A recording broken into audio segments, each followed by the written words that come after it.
સર્વે મુક્તો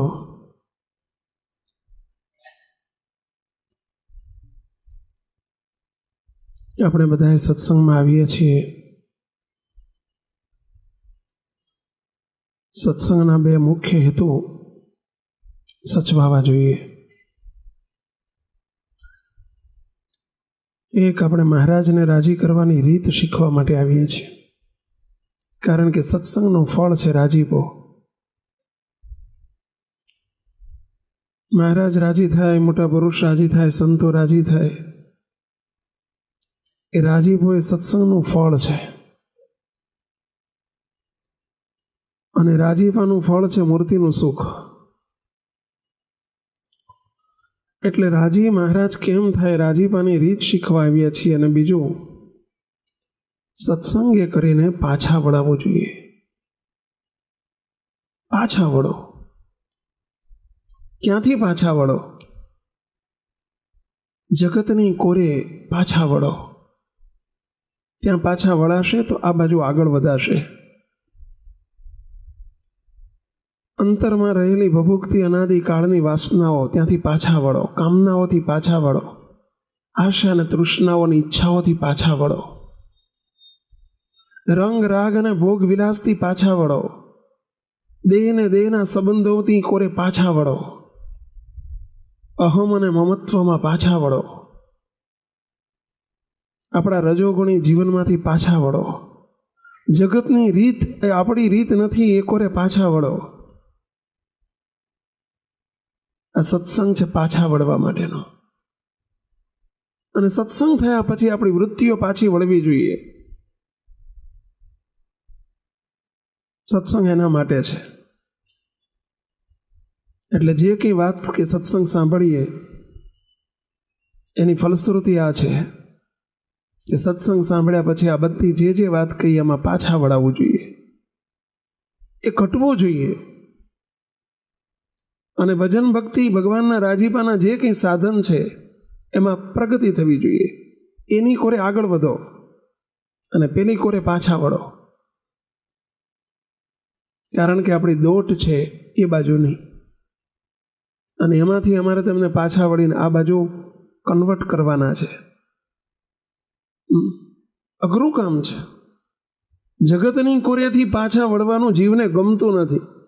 કારણ કે તમારે સંગ એ બધાયનો છે. પાછો ચારે બાજુ સંગ કોનો છે? દેહધારીનો છે, જગતના જીવોનો છે. જે એની બાજુ દોટ મૂકી હોય, મુઠ્ઠીઓ વાળીને દોડતા હોય, એનો સંગ છે. એની જોડે રહેવાનું છે. અને એમાંથી એક કલાક 2 કલાક વળી 15 દાડે મહિને આપણે આવું કંઈક સાંભળીએ એટલે થોડી વાર તો એમ લાગે કે આવું કરવા જેવું છે, પણ નથી થતું. એનું કારણ એ છે કે આપણો સંગ ચારે બાજુ ખરાબ છે. ખરાબ છે એટલે ચારે બાજુ એવો છે, આપણા જેવો છે. એટલે પાછા વળાતું નથી ને આ બાજુ પ્રગતિ થતી નથી. કરવી હોય તો થતી નથી. સંગ આમ કરી જાય છે. અહીં તમે સાંભળો ત્યારે તમે એમ થાય કે આ કરવા જેવું છે. પાછું બહાર જો જઈને તેમ દરવાજામાં ત્યાં જમતા કોઈ કહે ને કંઈક નવો ધંધો છે, કરવા જેવો છે, સમજ્યા, બહુ એમ 30% કમાણી છે, 25% કમાણી છે, જો સાંભળો એટલે 4 કામ થઈ જાય. એટલે અમારી બધી સભા 5 જ મિનિટમાં બાષ્પીભવન. બોલો, અહીં 1.5 કલાક બેઠા બેઠા તમે સાંભળ્યું હોય ને અંદરથી અમે માંડ તમને કંઈક ઘુસાડ્યું હોય અને પ્રયત્ન કર્યા હોય, પણ બોલો 15 મિનિટમાં સીધું ડસ્ટર વાગી જાય. પેલું ગુજરાતીમાં કહેવત છે ને કે હોની ના હો અને લોહારનો એક.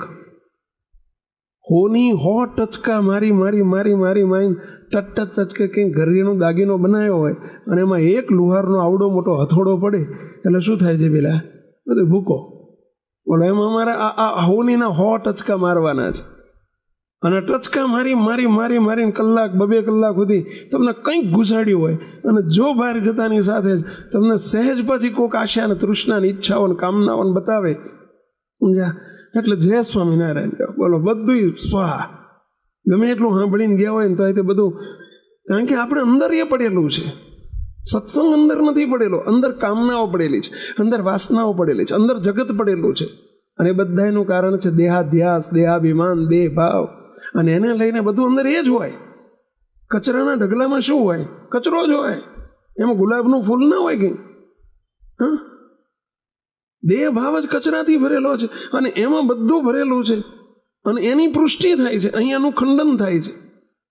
હા, આ તો સારું છે તમે મારી વાતે આટલી સાંભળો છો, તેની વાત કહેવાય. લ્યો, હા, સાંભળો જ એટલું સારું છે. અમારે સંતોષ એનાથી જ માનવાનો છે કે સાંભળે તો છે. હા, પરંતુ મહારાજે મોટા એટલે કીધું કે આ બાજુ ખટકો રાખીને મંડે, એ તો બહુ મંડે ને તો મેળ પડે ભાઈ. અને એને જ મહારાજે પ્રથમના 50મા વતનામૃતમાં બુદ્ધિશાળી કીધો. કુશાગ્ર બુદ્ધિવાળો એ છે, કોણ છે?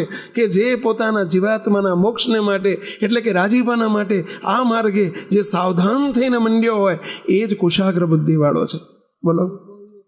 હા, સાંભળ્યું બાપજી કે કોનું નામ કહેવાય? સાંભળ્યા પછી વર્તનમાં મુકાય, આપણા જીવનમાં હોય તો આને સાંભળ્યું કહેવાય. નહીં તો કાન તો છે, સંભળાય તો ખરું. હા, પરંતુ સાંભળ્યું એને કહેવાય કે એક વખત સાંભળ્યા પછી વર્તનમાં મુકાય, આપણે અમલમાં આવે. હા, અને કુશાગ્ર બુદ્ધિવાળો કોને કીધો?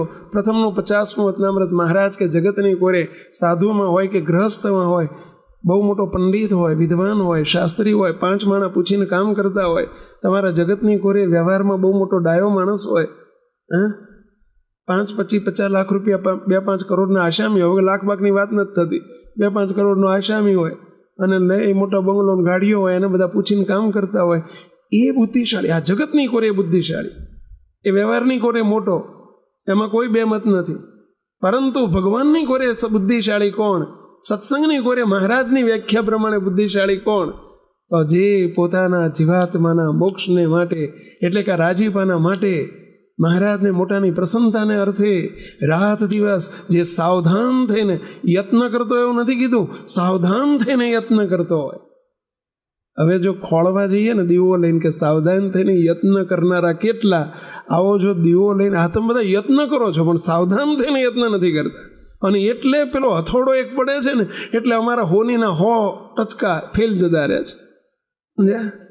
કે સાવધાન થઈને યત્ન કરતો હોય. સાવધાન થઈને કરતો કોને કહેવાય? બાપજી દ્રષ્ટાંત આપે છે. બાપજી કે જમવા બેઠા હોય અને જલેબી બહુ ભાવતી હોય અને એમાં જે ભાવતી આઈટમ તમારે આવી હોય અને એમાં પંગત પડી હોય, ઓલો જલેબી જલેબી જલેબી જલેબી કરતો કરતો પીરસવાવાળો હાલ્યો જાય અને રાહ જોઈને તમે બેઠા હોય તો તમે જવા દો એમ માનો છો? બૂમ પાડો, એ જલેબી કે એને બૂમ પાડીને બોલાવો. હા, અને જલેબી, કેમ કે એ સાવધાનીપણું કહેવાય, એ જાગ્રતપણું કહેવાય. હા, તમારે ફ્લાઇટમાં જવાનું હોય, સવારનું 5 વાગ્યાનું ફ્લાઇટ હોય, 1 કલાક વહેલા પહોંચવું પડે કે ના પહોંચવું પડે? પહેલાં બોલો. ફ્લાઇટમાં જવું હોય તો 1 કલાક વહેલું પહોંચવું પડે ત્યાં. એમાં ઇન્ટરનેશનલ ફ્લાઇટ હોય 2 કલાક પહેલાં પહોંચવું પડે. હવે ગમે એટલી ઊંઘણશી હોય ને ઊંઘતો હોય તો એ વખતે ઊંઘ આવે? બોલો. વહેલો 2 કલાક નહીં 2.5 કલાક વહેલો જાય છે, એ સાવધાની કહેવાય, ખોફ કહેવાય, ભૂખ કહેવાય. આ માર્ગે જે ભૂખ્યો હોય એને બુદ્ધિશાળી કીધો છે, એને મહારાજે હોશિયાર કીધો. જગતની કોરે મોટો હોય ને ગમે એટલો સાવધાન હોય, મહારાજે નાપાસ કરી દીધો, એને ચોકડી મારી દીધી. બોલો. હવે એવા જો જોવા જઈએ તો બહુ કાળ છે, દુષ્કાળ છે એનો, કે સાવધાન થઈને યત્ન કરતા હોય ભગવાનને રાજી કરવા માટે, જીવાત્માના મોક્ષને અર્થે. મહારાજની વ્યાખ્યા છે. શ્રીજી મહારાજ કહેતા કે પેલો દિવાન બાબાજી છે ને, ભલે ગમે એટલો બુદ્ધિશાળી હોય તો એ બુદ્ધિહીન છે. અને અમારા નાથ ભક્ત છે, વડોદરાના નાથ ભગત હતા, તે નાથ ભક્ત બોલો હાવ અભણ હતા, તો એ મહારાજને મોટા એમ કહેતા કે એ મહાન બુદ્ધિશાળી છે. બોલો. અને પેલો બાબાજી છે એ ભલે ગમે એટલો મોટો હોય, વિદ્વાન હતો અને કેટલો બુદ્ધિશાળી હતો, પણ તોય કે બુદ્ધિહીન છે. બોલો. કારણ કે એના હાથમાં જે મનુષ્ય જન્મની સાફલ્યતા શું છે? પૈસા, દ્રવ્ય, સંપત્તિ, વાહ, અહંકાર વધે, મોટેપ વધે જગતની કોરે, એ મનુષ્ય જન્મની સાફલ્યતા છે. સત્સંગ આપણને એના માટે મળ્યો છે, મનુષ્ય જન્મ એના માટે મળ્યો છે, આવો સર્વોપરી યોગ આપણને એના માટે મળ્યો છે. એ તો અનંત જન્મમાં બધું કર્યું છે. અને બહાર જુઓ તો કેટલી વાહ લોકોની થાય છે. કરોડોપતિઓ હોય છે, પાપીઓના ઘેરે કરોડોની સંપત્તિ હોય છે. ભાઈ, અમે મુંબઈ ગયેલા, મુંબઈની અંદર નેપેન્સી રોડ ઉપર પેલી દરિયા મહેલ છે. બોલો. આપણે પેલા સુરેશભાઈ અમને તમારા બનેવી ત્યાં રહે છે ને, એ જ દરિયા મહેલની વાત છે. બોલો. એ દરિયા મહેલનો માલિક કોણ છે? તો કે માછીમાર. મોટો માછીમાર, દરિયા મહેલનો માલિક, એક ફ્લેટ 15, 25, 50 કરોડના ફ્લેટ છે, એવી 4 બિલ્ડિંગો છે. બોલો, 25 માળની 4 બિલ્ડિંગો છે. બધાનો માલિક કોણ છે? તો કે એક માછીમાર છે. હવે એ કેટલો પાપ કરતો હશે રોજ? તોય તે એના ઘેર પૈસો તો છે, કરોડોની સંપત્તિ છે, અબજોની સંપત્તિ છે. શું એ મનુષ્ય જન્મની સાફલ્યતા છે? એના માટે મનુષ્ય જન્મ છે? એના માટે આ સત્સંગ મળ્યો છે આપણને? એના માટે આ સર્વોપરી ભગવાનનો યોગ મળ્યો છે આપણને? નારાજ કે પેલી આપણને આ સૂઝબૂઝ નથી કે શાના માટે મનુષ્યનો જન્મ મળ્યો, શાના માટે આ સર્વોપરી ભગવાન મળ્યા, શું કરવા માટે આપણે આઈને સત્સંગમાં શું કરવાનું છે. તો મહારાજ એટલે કીધું સાવધાન થઈને માર્ગે યત્ન કરો. હવે સાવધાન થઈને યત્ન કરવો હોય તો પેલી બાજુ પાછા વળવું જ પડે એને, તો જ આ બાજુ એ દોડી શકે. તમે જોજો 10મા ધોરણમાં મુક્તરાજ ભણતા હોય, શામાં છો મહારાજ તમે? 11th આવ્યા ને, 10માં છો ને, અત્યારે પરીક્ષા આપીને. હવે 10માં વિદ્યાર્થી ભણતો હોય, 90%, 95% કોને આવે? સાવધાન થઈને ભણે ને એને આવે ભાઈ. હવે ફિલ્મ વગર ના ચાલે, ક્રિકેટ વગર ના ચાલે, ટીવી વગર ના ચાલે, લગ્નમાં ગયા વગર ના ચાલે, બહાર ફર્યા વગર ના ચાલે. અહીંયાથી પાછો વળે ને બધી બાજુથી તો 90% આવે, 95% આવે ભાઈ. એ બધેથી પાછા વળવું પડે તો ભણવાના માર્ગે એ આગળ વધી શકે. સીધું ગણિત છે ભાઈ. હવે ત્યાં પાછા વળવું નથી, ત્યાં ચોચાડો થઈને ફરે. હવે એના પછી ટકાની આશા શું રખાય? હમણાં જ એક વિદ્યાર્થી મને મળવા, મને કે હું શું લાઈન લઉં? મેં કે કેટલા ટકા આવે એવું લાગે? 60 તો આવશે જ. બોલો લ્યો, પાછો વટથી કે 60 તો આવશે જ. હવે એમાં હું જ માર્યો કહો, મારે એને સાયન્સની લાઈન બતાવી, એને ડૉક્ટર થવાય, એ એન્જિનિયર થશે, પણ એ સાવધાન થઈને ભણ્યો નથી એટલે આવું છે. 90-95% વાળાને પૂછજો કે કેટલું જ પાછા વળ્યા છે, કેટલું છોડ્યું છે, ત્યારે 95% આવે ભાઈ. ક્રિકેટનો ગમે એવો શોખ હોય તો ક્રિકેટ છોડ્યો હોય, ભલે પછી ભારતને પાકિસ્તાનની રમાતી હોય ને તોય છોડી હોય. બોલો, એને ગમે એટલો ટીવીનો શોખ હોય, એને છોડ્યું, જતું કર્યું હોય, એ પાછો વળ્યો કહેવાય. એ બાજુથી પાછો વળે એ ભણતરના માર્ગે આગળ વધી શકે. એમ જે જગતની કોરે પાછો વળે એ ભગવાનના રાજીપાના માર્ગે આગળ વધી શકે. એટલે પહેલું આ સત્સંગ શાના માટે છે? તો પાછા વળવા માટે છે. અને એનું આઉટપુટ આપણને મળવું જોઈએ. એથી પાછા વળાય અને ભગવાન રાજની કોરે આગળ વધાય તો સત્સંગનું મૂલ્ય સચવાનું કહેવાય. મુક્તો અમે સમજીએ છીએ કે જે વાતો અમે કરીએ ને બધી બોલો તમારી અત્યારની જે આધ્યાત્મિક સ્થિતિ છે એનાથી તદ્દન વિપરીત છે. આ બધી જ વાતો તદ્દન વિપરીત છે.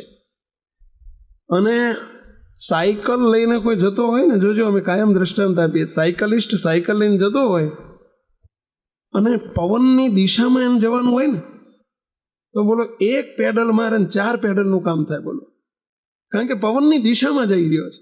પણ પવનની વિરુદ્ધ દિશામાં જવાનું હોય એને તો શું થાય કહેશો? બોલો, 4 પેડલ મારે ત્યારે 1 પેડલનું કામ થાય. હાંફી જાય બચારો. બોલો, એમ અમે હાંફી ગયા એનું કારણ આ છે ભાઈ.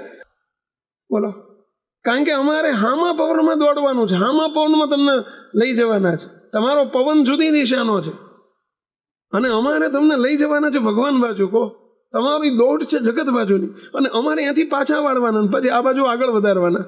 બોલો, હાંફી જવાય છે ભાઈ. ઘણા એક સ્વામી ઘડીએ ઘડીએ માંદા કેમ પડો? કીધું હાંફી જઈએ છીએ, બીજું શું કરીએ છીએ, હાંફી જઈએ છીએ. બોલો, આ ચોખ્ખી વાત છે. કાયમ કહે એક ભાઈ કે સ્વામી કંઈક દવા હરખી કહું. મેં કીધું તમારી દવાએ તમે છો ને અમારી રોગે તમે જ છો. શું કરીએ કહો? અમારો મંદવાડે તમે છો ને અમારી દવાએ તમે જ છો. બોલો, તો એકમાં બે આવે, બે એવું જ છે ભાઈ, તો કોમન છે. દવા ને મંદવાડ બધું આપણે જ છીએ. કહો, કારણ કે માર્ગ એવો છે, મહારાજનો માર્ગ એવો છે. અંદર ઠાંસીને જગત ભર્યું હોય અને ચારેય બાજુ મહારાજ વચનામૃતમાં બોલીને આ જ શબ્દો કીધા છે. બાપાએ વાતોમાં તમે જુઓ, પહેલા ભાગની 167મી વાતમાં મોટા પુરુષે હૈયા વરાળ બહુ કાઢેલી છે. બોલો, બાપાએ શબ્દ લખ્યો એમાં કે જ્યારે કંઈક વાત કરીએ ત્યારે જે કેવું થાય છે, પેલા બળદને ઘોડો મૂકે અને 4 ડગલા ચાલે, પાછો ત્યાંનો ત્યાં હોય, પેલા બેકોડ બળદની જેવી દશા થાય છે. મહારાજે એવું દ્રષ્ટાંત આપી દીધું બેકોડ બળદનું. બોલો, મહારાજ કે અમે કઈ કઈને થાકી ગયા, મોટા પુરુષો એમ કે કઈ કઈને થાકી ગયા તો તમે અમારું માનતા નથી. હા, અહીંયા વરાળ અમારી નથી, પહેલેથી ચાલી આવી છે. કારણ કે આખું, અને મહારાજ પ્રથમના 70માં બોલ્યા છે કે જ્યારથી જન્મ થાય છે ત્યારથી બધા એના જીવમાં શું ઘાલ્યું છે? પહેલા આ જ ઘાલ્યું છે. આ તારો બાપ ને આ તારી માં, આ તારી વાડી ને આ તારી ગાડી, આ તારું ઘર ને આ તારું બાર, આ તારું કુટુંબ ને આ તારો પરિવાર, આ તારી, આ બધું એને તારું તારું, આ તારું. પેલા નક્કી કરી નાખ્યું આ મારું મારું મારું, બસ એને તારું તારું કીધું. અને મહારાજ એમ કહે છે કે કુસંગીના શબ્દો જીવમાં ખાલી દીધા છે. હવે એ શબ્દો અમારે એક નહીં, પાછા કેટલા શબ્દો એવા લ્યો, એક જ શબ્દ નથી, બાકી બધું છે મારા મહારાજ. આ શબ્દ નથી, બાકી બધું મારું કરી નાખ્યું આપણે. આ મારું ઘર ને આ મારો દેશ ને આ મારું ગામ ને આ મારું કુટુંબ ને આ મારો પરિવાર ને, બસ અમે રનોડાના અમે એવું જીવમાં મારું બેટું પાઈ ગયું. હવે એ આપણને મહારાજને મોટા પુરુષે કઢાવે કે ભાઈ તમે રનોડાના નથી, સમજ્યા? મોતીભાઈ ને લાલજીભાઈના તમે દીકરા નથી, મોતીભાઈ સોમચંદભાઈના દીકરા નથી, સોમચંદ પિતાંબરના દીકરા નથી, પિતાંબર અજાના દીકરા નથી, તમે મહારાજના દીકરા છો, સમજ્યા? હવે એ આખી રિવર્સ પોઝિશન બધાએ પેલું ખાલી દીધું. અને એમાંથી મહારાજ કે કુસંગીના શબ્દો કીધા. હો, શ્રીજી મહારાજે આમ કેટલું સ્પષ્ટ લખી નાખ્યું, આને કુસંગીના શબ્દ કીધા. હા, અને જે શબ્દ આ શબ્દ ગાલે બધા કુસંગી કીધા. હવે અમે સત્સંગી કોને કહેવાય એ જ સવાલ થાય લ્યો. સત્સંગી કોને કહેવાય કહો? પણ એ માર્ગ આખો આપણે અપનાવવો પડશે કે હું કોણ છું, મારું કુટુંબ કોણ છે, મારો પરિવાર કોણ છે, ખરેખર હું ક્યાંનો છું. અને એના માટે મોટા પુરુષોએ આજે આપણને આવા કીર્તનો આપ્યા. અમે રહેનારા રે મૂર્તિ ગામના, કૃપા કરી હરિએ બનાવ્યા રહેનારા રે. હવે આ પેલું કાઢે, પેલું નીકળે, રનોડા નીકળે તો મૂર્તિ આવે. બે જોડે તો રહે નહીં, એ બે જોડે ના રહે. કાં તો તમને પૂછો ભાઈ તમે પટેલ કે બામણ, તો કેવું પડે કે ભાઈ હું પટેલ કાં તો બામણ, બેમાંથી એક તો કે એક ના હોય તો કેવું ભાઈ નહીં અમે પટેલ નહીં બામણ ને અમે ઠક્કર છીએ, એવું તો કહેવું પડે. એમ આપણે બેમાંથી એક તો સ્પષ્ટ કરવું પડે કે ભાઈ રનોડા કે મૂર્તિ. અમારી આગળ તમે કહો મૂર્તિ, કારણ કે હોશિયાર ખરા ને એટલે આપણે તો જ્યાં જેવો માણસ તે જે પાણીએ ચડે એ પાણીએ ચડાવી દઈએ, સમજ્યા? પેલું ઘોડી ક્યાં મુકાય? તો જે બાજુ પવન હોય એ બાજુ ઉપણવાની ઘોડી મૂકે. હા, પરંતુ આપણા જીવમાં દ્રઢ નથી કે હું ખરેખર કોણ છું, હું કોનો છું, શા માટે હું આ સંસારમાં આવ્યો છું, મહારાજ મને સત્સંગમાં શું કરવા લાવ્યા છે, શું હેતુ છે આ મહારાજનો આપણો મેળાપ થયો છે. કોટી કલ્પે ન મેળ પડે ભાઈઓ. પુરુષોત્તમ નારાયણની જોડે એની સભામાં બેહવાનું ક્યાંથી મળે? એવા મહારાજ આપણને મળ્યા છે અને આપણને કેવા કર્યા છે. હવે આપણું કર્તવ્ય શું છે ભાઈ? એનું જે મળ્યું છે એનો આનંદ લૂંટવાનો છે, પરંતુ આપણને એ મળ્યું છે એનો આનંદ નથી હોતો. બેંકમાં 5-25 કરોડ રૂપિયા કે 5-25 લાખ પડ્યા હોય ને એનો આનંદ થાય છે, પરંતુ આ આનંદ આપણને નથી થતો. એનું કારણ આ આનંદ માટે આપણું પોતાનું સ્ટેટસ બદલવું પડે ભાઈ. પેલું સ્ટેટસ આપણને હું ઘનશ્યામભાઈ મીરાણી એને પેલો આનંદ થાય, પણ હું અનાદિમુક્ત આ મનાય તો એને આ આનંદ થાય કે મને કેવા મહારાજ મળ્યા છે, કેવો યોગ મળ્યો છે મુક્તો. આપણી કેટલી મોટી આપણી પર કરુણા થઈ છે. અને એ કરુણાનો ખ્યાલ કોને આવે? દેહધારીને કરુણાનો ખ્યાલ આવે જ નહીં, આવે જ નહીં. એને તો કઈ કરુણાનો ખ્યાલ આવે ખબર છે? એ મારો બંગલો નહોતો ને બંગલો થઈ ગયો બાપજીના આશીર્વાદથી, આ કરુણાનો ખ્યાલ આવે. મારે ગાડી નથી, ગાડી આવી ગઈ. કારખાનું નહોતું, કારખાનું થઈ ગયું. અમારે 2 દીકરાને મકાન, 2 દીકરાને 2 મકાન ભગવાનની દયા થઈ ગયા. આપણે જ્યારથી આવતા થયા ને ત્યારથી વળતા પાણી છે, લીલા લહેર છે. હવે એને બિચારાને ખબર જ નથી કે બાપજી શું અપાયા છે અને મને શું લેવા માટે લાયા છે, એ આની આપણને ખબર જ નથી. બોલો, સદગુરુ ગોપાળાનંદ સ્વામીની ગોપાળ બાપાની વાતો, અને વાતોમાં એક અદ્ભુત વાત આવે છે. સ્વામીને પ્રશ્ન પૂછ્યો, સ્વામી દયાળુ, સત્સંગમાં આવ્યા પછી જુદા જુદા પ્રકારની જુદી જુદી બધાયની પદ્ધતિ હોય છે, બધાયના જુદા જુદા અંગ હોય છે, પરંતુ એવું એક અંગ કયું છે કે જે અંગ તમામ સાધુ અને તમામ હરિભક્તમાં ફરજિયાત જોઈએ? અંગ એટલે મુખ્યત્વે જે ગુણ હોય એને અંગ કહેવાય. ઘણા એને સેવાય કરતા હોય, આપણે તનની કરતા હોય, ધનની કરતા હોય, મનની, પણ એમાં પાછું અંગ હોય. શરીરની સેવા કરવામાં આપણને કીધું હોય ને તો દોડ કરીએ. સંતોના ધોતિયા ધોવાનું અંગ હોય, કોઈને કથામાં બેસવાનું અંગ હોય, કોઈને ધર્મ પ્રધાન અંગ હોય, કોઈને ભક્તિ પ્રધાન અંગ હોય. આ જુદા જુદા અંગ હોય. પરંતુ સ્વામીને પ્રશ્ન પૂછે છે, સ્વામી એક અંગ એવું કયું છે કે જે અંગ ફરજિયાત તમામ સંતો અને તમામ હરિભક્તોમાં હોવું જોઈએ? અને ત્યારે સ્વામી અદ્ભુત ઉત્તર આપ્યો છે. સ્વામી કે સત્સંગમાં જો અચળ પાયો કરવો હોય, જો અચળ પાયો કરવો હોય, એનો અર્થ શું થાય કે આ અંગ ન હોય તો એનો પાયો કઈ મિનિટે ચલાયમાન થઈ જાય એ કાંઈ કહેવાય નહીં.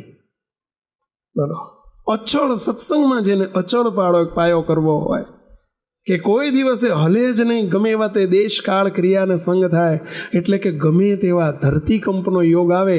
પરંતુ અત્યારે હવે જોજો, આપણે 2001માં પેલો ધરતીકંપ થયો પછી સરકાર બહુ જ પ્લાન પાસ કરતી વખતે એવાય ઝોન હોય ને એમાંય, તો એ ઝોનમાં બહુ જ કાળજી રખાવે કે ભાઈ આ ફરજિયાત આટલું સ્ટીલ વાપરવું પડશે, આમ કરવું પડશે, આમ કરવું પડશે, સમજ્યા?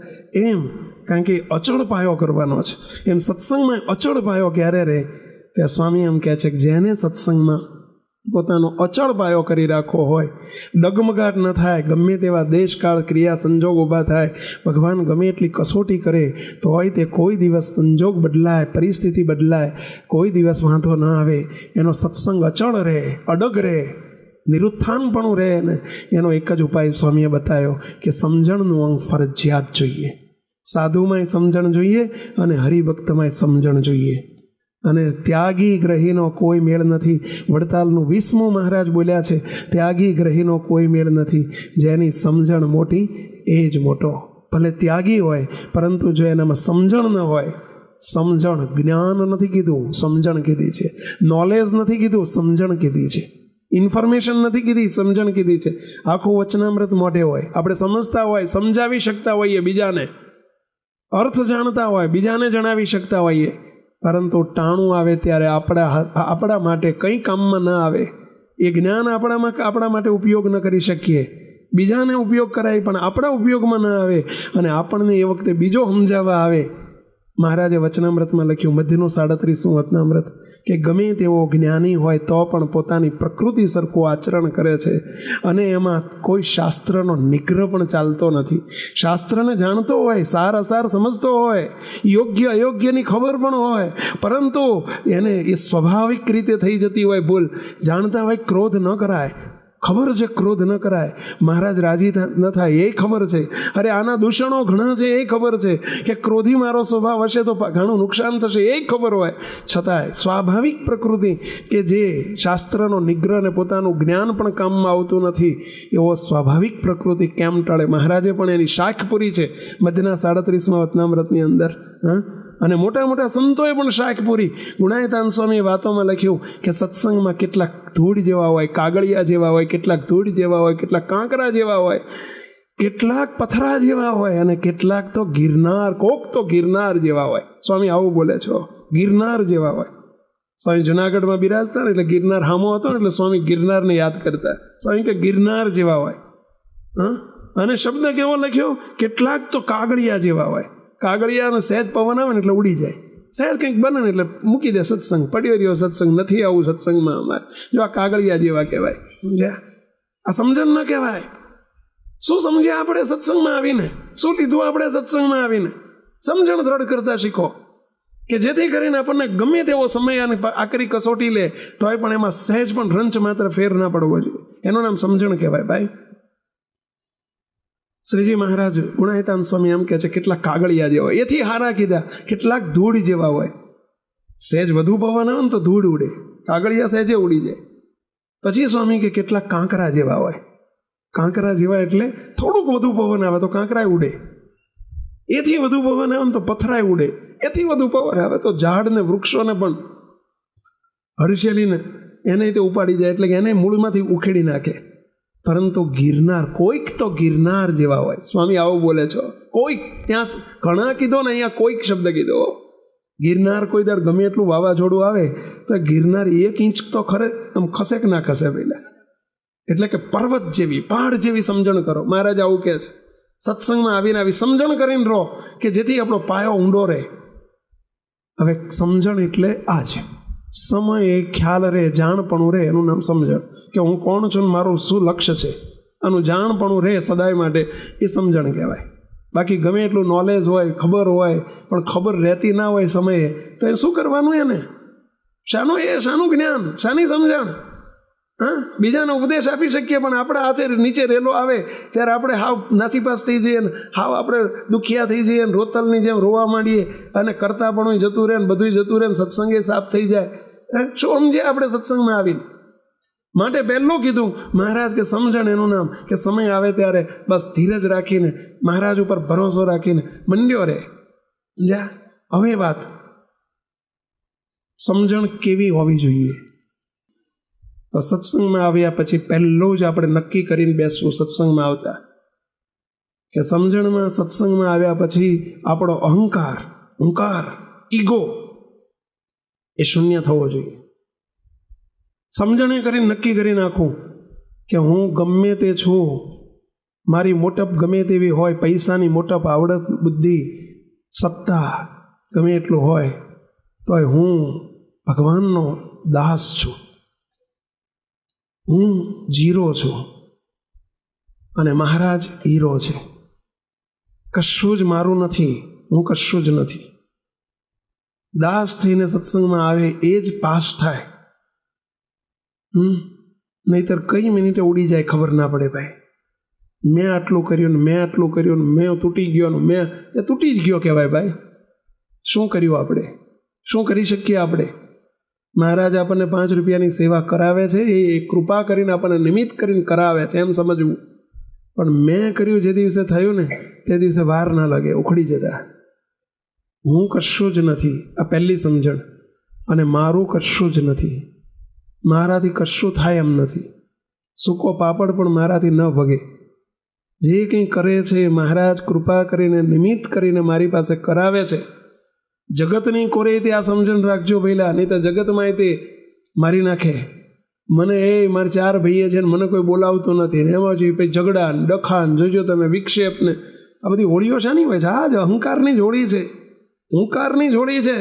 મારી કોઈ ગણતરી જ નથી. હું કરીને છોકરા માટે કરીને તૂટી ગયો ને ભાઈઓ માટે કરીને તૂટી ગયો ને તોય મારી કોઈ ગણતરી જ નથી ને બસ આમાંથી ઉદ્વેગ ને અશાંતિ ને આ બધું શાનું છે? આ બધા અત્યારે તમે જુઓ, આ ડિપ્રેશન શાના ડિપ્રેશન છે? પહેલાં શાના છે? આ સ્ટ્રેસ શાના છે? માનસિક પીડા શાના છે? મોટા ભાગે આ પોતાના અહંકારનું. અને એ આપણને નડે છે. ઝઘડા એના હોય છે, ઉદ્વેગ અશાંતિ એની હોય છે. હું એ એમાંથી મરી જઈએ છીએ આપણે. સત્સંગમાં તે ઉદ્વેગ શાના છે? આ જ હું અને મારું એ જ ઉદ્વેગ કરાવે છે. મહેરબાની કરીને પહેલી સમજણ આ કરો, હું કશું જ નથી, બસ હું મહારાજનો દાસ છું. તો સર્વે મારા કરતાં અધિક છે ને હું સર્વેથી ન્યૂન છું. બધા સમજુ છે ને હું અણસમજુ છું. આપણી રિવર્સ ગાડી છે. આપણે શું સમજતા હોઈએ છીએ? હું જ સમજુ છું ને આ બધા અણસમજુ છે. મહારાજ એવું કહે છે કે નહીં, હું અણસમજુ છું, સર્વે મારા કરતાં સમજુ છે. હું ન્યૂન છું, બધા મારા કરતાં અધિક છે. તો કોઈ દાડો કોઈ સંકલ્પ કે કોઈના અવગુણ કે અભાવ કે નહીં આવે અને પોતાનો અહંકારની પુષ્ટિ નહીં થાય. પણ આપણી રીત જ ઊંધી છે. સત્સંગમાં આવી નહીં તે બસ હું સમજુ છું ને આ કોઈ સમજતા નથી. મને ખબર પડે છે, બીજાને ખબર પડતી નથી. એ આપણને મારી નાખે છે. મહારાજ કે આ હુંકાર અને હું ને મારું, આ મોટામાં મોટી માયા છેલ્લાનું 39 એને ટાળતા શીખો. આ મોટામાં મોટી સમજણ. જેટલું ઉતારીએ એટલું આપણું, કેટલું સાંભળ્યું એટલું આપણું નહીં. એ બધો વકરો કહેવાય. વકરો એટલો નફો નહીં.